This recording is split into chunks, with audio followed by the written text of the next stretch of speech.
është një artikull i The Economist që është botuar vitin e kaluar, në të cilin ato kishin bërë një studim mbi 20 shtete në 20 vitet e fundit, rezultatet e zgjedhjeve. Dhe dallimi i zgjedhjeve dhe i mënyrës se si votojnë të rinjt, sidomos kjo fasha 19-25, dhe ajo që u vëre është që burrat apo djemt rezultojnë të jenë shumë më konservatorë se sa gratë, dhe në krahasim apo në ndryshim me 20 vite më parë, në të cilën burrat votonin majtas dhe gratë djathtas, sepse gratë ishin më konservatore, qëndronin në shtëpi, kishin më pak të drejta, ishin më besimtare. Pra, politikat konservatore i përqafonin me lehtësi sepse ishte jeta që bënin, dhe burrat sigurisht donin më shumë liri, më shumë drejta njeriu, pra votonin majtas. Mbas 20 vitesh ndryshimi është që kemi një rritje të pothuajse 30%, 27% të grave të reja, të cilat votojnë majtas, pra në politika më liberale, të bazuara tek liria individuale, të drejtat e njeriut, tek ndihma sociale, pra te një shtet social, ndërkohë që burrat shumë më konservator kanë shkuar në ekstremin e djathtë dhe janë pikërisht siç thua ti, ksenofob, racist, homogjen, mizogjen, homofob, mizogjen, mizantrop. Kështu që pse mendon që ndodh kjo në këtë kohë? Kjo ndodh. Një gratë çka ka shkuar keq? Ku ka shkar muhabeti? Një gratë majtas, sepse në 20 vitet e fundit, gruaja është më aktive në tregun e punës. Pra, gruaja doli nga muret e shtëpisë dhe filloi të jetë më aktive, filloi të jetë më e pavarur ekonomikisht, filloi të shijoj lirinë individuale dhe fal rrymave dhe si feminizmi, filloi të bëjë një jetë më të barabartë me atë të gjinisë tjetër. Ndërkohë që në 20 vitet e fundit, krizat që kanë ndodhur në botë, por më edhe më shumë se 20 vite, po flas për 20 vite duke ju referuar këtij studimi për cilin unë fola, krizat ekonomike, krizat politike, kjo mungesa e një bashkëpunimi linear midis studimeve dhe tregut të punës, kriza monetare, kanë bërë që dhe ndryshimi grave, ndryshimi shoqëror kanë bërë që burrat të ndihen më të pasigurt, të ndihen më të friksuar për pozitat e tyre, për humbjen e pushtetit, për të ardhmen e tyre, duke i bërë ato më konservator, dhe kjo është një shfaqje e një historie që përsëritet, sepse po të shohim historinë e Europës midis dy luftrave botërore, pra në vitin 29-30 dhe më pas me lindjen e fashizmit, kemi një situatë mjaft të ngjashme ku ti ke humbur besimin te institucionet, te politika, tek shteti, tek ekonomia, tek politikat ekonomike, ti je i varfër dhe pa para dhe ke një nevojë për një riformatim të vlerave, dhe riformatimi i vlerave bëhet gjithmonë tek pater, tek shteti, tek forca mashkullore, dhe një rikthim te traditat në bazë tek ato vlera të së kaluarës, te të cilat ne ndihemi të sigurt. Po themi që kjo prirje konservatore një gjë që ka ndodhur është gjithashtu që në 20 vitet e fundit politikat liberale, duke investuar kaq shumë tek gruaja, te emancipimi i gruas, te zhvillimi i gruas, fuqizimi i gruas, sepse një shoqëri e cila ka që gjysmën e saj e ka të debilituar, e ka jo aktive në tregun e punës, sigurisht nuk është, pra jo barazi gjenore, nuk është një shoqëri e cila do zhvillohet edhe do prodhoj, sepse shoqëritë të tilla nuk prodhojnë.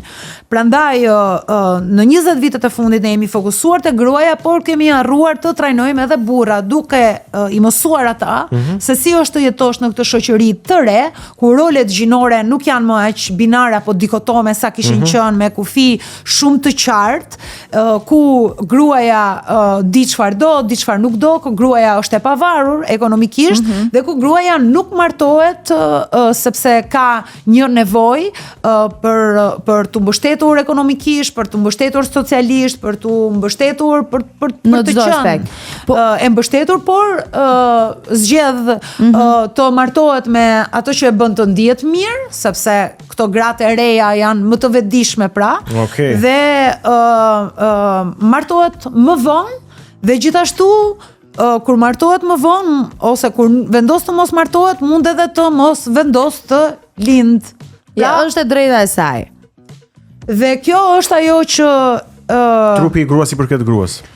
po, por kjo është ajo pastaj që sjell këtë debatin me konservatorët, të cilët ideologjia apo politika që i servirin gruas në vitin 2025 mbas gjithë këtyre ndryshimeve, është një politikë e cila e sheh gruan vetëm si nën brenda mureve të shtëpisë, duke ju shërbyer pra familjes, kombit, burrit, po jo vetë. Në fakt e sheh si shërbëtore.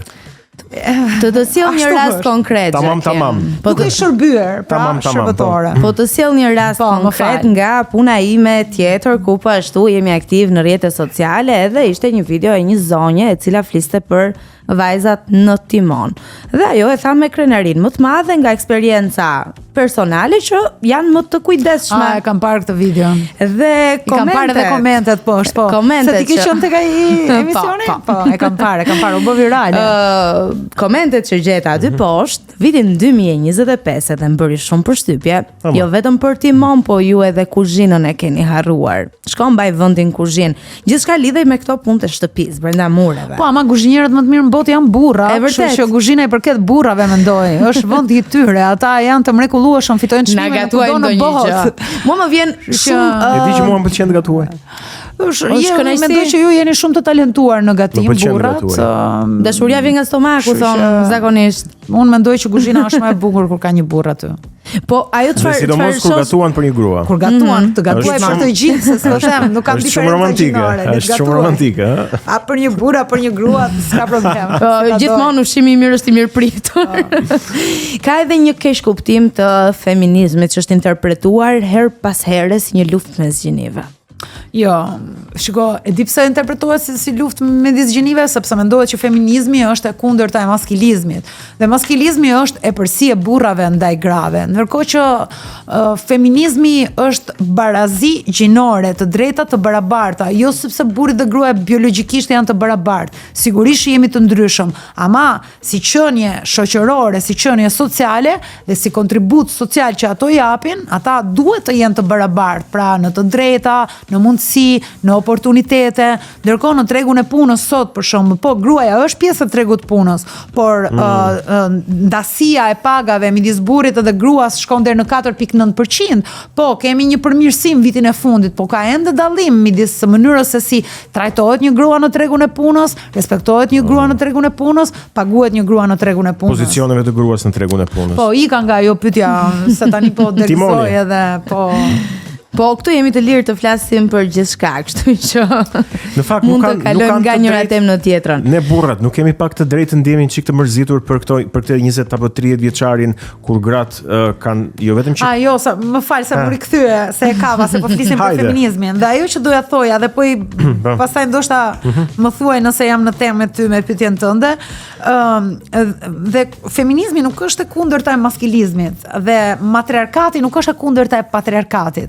Pra, nëse për shembull patriarkati ka një sistem linear dhe autoriteti vjen nga lart poshtë, pra nga pater familja te pjesëtarët e tjerë të familjes, matriarkati është cirkular, pra të drejtat janë të barabarta dhe të gjithë duhet të qëndrojnë mirë dhe të kenë pushtet dhe të bashkëpunojnë. Pra, është kjo fryma e bashkëpunimit, e dashurisë për të tjerët. Ndërsa, për sa i përket feminizmi nuk urren burrat. Feminizmi urren sistemin e patriarkatit, i cili është një sistem shumë mirë i strukturuar, prej mira shekuish, i cili dënon gratë mbi të gjitha, i trajton si shërbëtore, por edhe burrat, sepse edhe burrat brenda këtij sistemi kanë pamundësi për të treguar emocionet e tyre, për të qarë, për të gatuar, ndihen të mënjanuar. Nëse ndihen dënuar nga ana tjetër, është faj patriarkatit.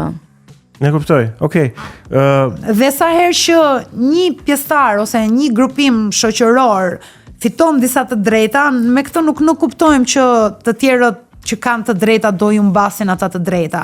Kjo sistemi në të cilin ne kemi jetuar deri tani nuk ka qenë një sistem i barabartë. Pra ka qenë një sistem në të cilin burri ka më shumë pushtet, më shumë mundësi, ka të drejtë të vendos, ndërsa gruaja ka qenë qytetare e kategorisë B, se deri para 20 30, 40, 50 vjetësh, gratë as nuk studioheshin, as nuk mund të votonin, nuk mund të zgjidhnin burrin me cilin të martoheshin, nuk mund të zgjidhnin religionin e burrit me cilin mund të martoheshin, nuk mund të hapnin një llogari bankare. Kështu që nuk mundet as të votonin, dhe ti kur nuk voton, më fal, nuk je as qytetar aktiv, pra nuk ekziston as për institucioni dhe për shtetin. E kuptoj, ta sjell pak argumenti kështu ta bëj bazik fare. Pa e komplikuar. Po mirë, a nuk dikton biologjia? Pra fakti që ti si grua ke tjetër konstrukt anatomik dhe të tjera funksione biologjike nga unë si burr. Ndikon për çfarë? Po ja, për shkak për një punë të rënd, po. Po sjell argumentin që burrat kanë masë muskulore më të madhe. Kjo është e thjeshtë, është dihet. Dhe rrjedhimisht janë, po them, të përshtatshëm që të kryejnë punë fizike më shumë. Gratë durojnë më shumë intensitetin e dhimbjes se sa burrat. Pra kanë prirje që të durojnë edhe të bëjnë punë në të cilat dhimbja është e lartë, ato janë më të afta se sa burrat. Më pëlqeu si argument. Nuk e kisha menduar këtë gjë. Domethënë, kur vinte puna te këto argumente, Zhak kisha menduar thjesht këtë që gratë janë më të durueshme psikologjikisht, po këtë aspektin e dhimbjes nuk e kisha menduar, sepse jam burrë edhe si kam provuar ca gjëra. Edhe ka ca eksperimente sociale shumë interesante që lidhen me provën e dhimbjeve të ciklit. Që burrat nuk e durojnë dot fare, por edhe lindja.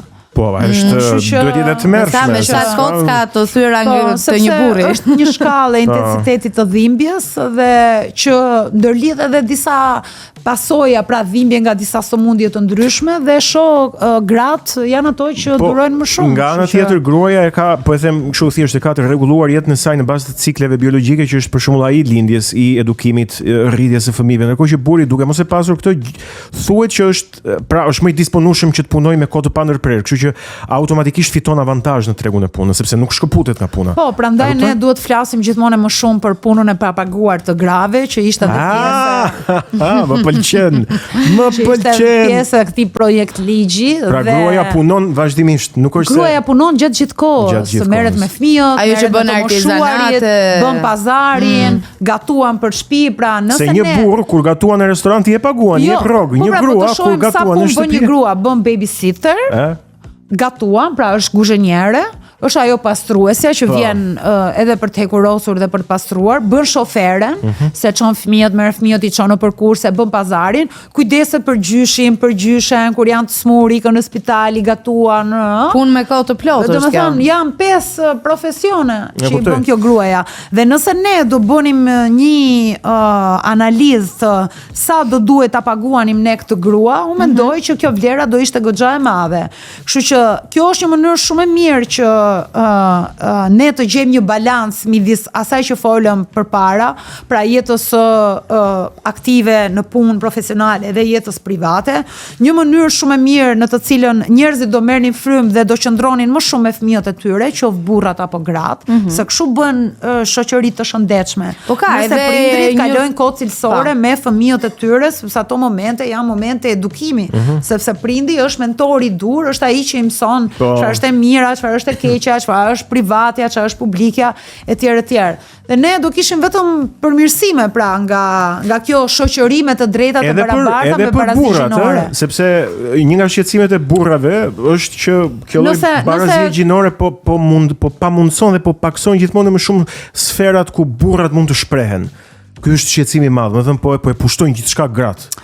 E tmerrshme. Unë nuk mendoj që është e tmerrshme, mendoj që është shumë e bukur. Më në fund, gratë, domethënë për shekuj të tëra, veprat e tyre duhet i firmosin me anonim. Pra anonimi është grua, ka qenë gjithmonë grua, ndërsa më në fund tani po janë më të zëshme, po kanë më shumë hapësira. Ndonë se sado që ne na duket sikur gratë kanë zaptuar me të dhëna, me data që janë të rëndësishme, sepse ato duhet ta krijojnë perceptimin e vërtetë të gjendjes së një shoqërie. Nuk jemi ende të barabartë. Pra ka ende disbalanca shumë të mëdha në të gjitha drejtimet, pra në të gjitha dimensionet që e bëjnë individin atë që është qytetar, por edhe të jetës shoqërore. Do doja të ndaleshim për të komentuar një gjë që mua më ndodh ta dëgjoj shpesh nga vajzat. Vajzat që zakonisht shkojnë bëjnë date, po ku ka më sot çunat janë bërë si princesha. Nuk e di në të ka ndodhur. Bravo Viola. E shoh edhe unë këtë të shkruar shpesh. Shiko, kjo idea e ekstremizmit dhe vlerave dhe të traditës, këtyre modeleve që janë krijuar në Shqipëri, pra ky modeli shumë femëror dhe shumë feminil i gruas, që duhet jetë e dëshirueshme, dhe ky modeli shumë macho dhe mashkullor dhe dominant, alfa, dominant i djemve. Dhe nëse ti nuk përkon me këto modele që kjo shoqëria jonë shqiptare ushqen kaq shumë, ti nuk je në zonën in, nuk je modern, nuk je pjesë e kolektivit, dhe nuk je pjesë e masës dhe ka diçka që nuk shkon me ty. Dhe në një Shqipëri fatkeqësisht për mua ende shumë konservatore dhe tradicionale, është e vështirë të dalësh kundra rrymës dhe është e vështirë të dalësh kundra rrymës edhe kur je i ri. Po megjithatë, nëse unë dal në një date dhe djali paguan faturën, a më bën mua kjo të humbas të drejtat e mia si vajzë në shoqëri? Shiko, eleganca dhe kavaleria nuk kanë të bëjnë me barazinë gjinore dhe nuk mendoj që janë dy tema që duhet të shtrihen së bashku apo duhet të krahasohen së bashku. Po shpeshherë ngatrohen me njëra tjetrën. Nuk ngatrohen sepse ka dëshirë për të ngatruar apo ka dëshirë për të nuancuar tematikat apo për të ulur dhe zhbër feminizmin apo për të viktimizuar djemt edhe burrat. Pra, unë them që po, është e vërtet, ne djemt edhe burrat nuk i kemi mësuar, trajnuar, informuar që në këtë shoqëri të re ku gruaja është e pavarur, ajo do qaset dhe do sillet ndryshe me ty, sepse nuk do jetë më ai njeriu i bindur që do ri brenda 4 mureve dhe nuk do të ketë më kërkesa kundrejt teje.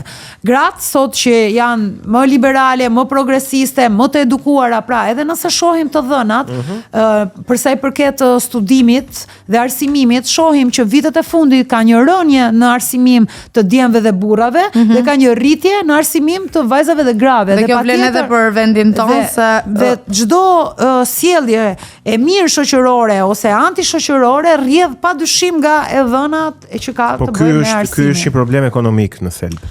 Po, patjetër. Socio-ekonomik, rënja e nivelit të edukimit tek djemtë dhe burrat ka përshtypjen sepse nëse unë do i kthesha edhe një herë. Janë të detyruar që të fitojnë bukën e gojës. Pyetjes tënde në fillim ka ndryshuar modelet.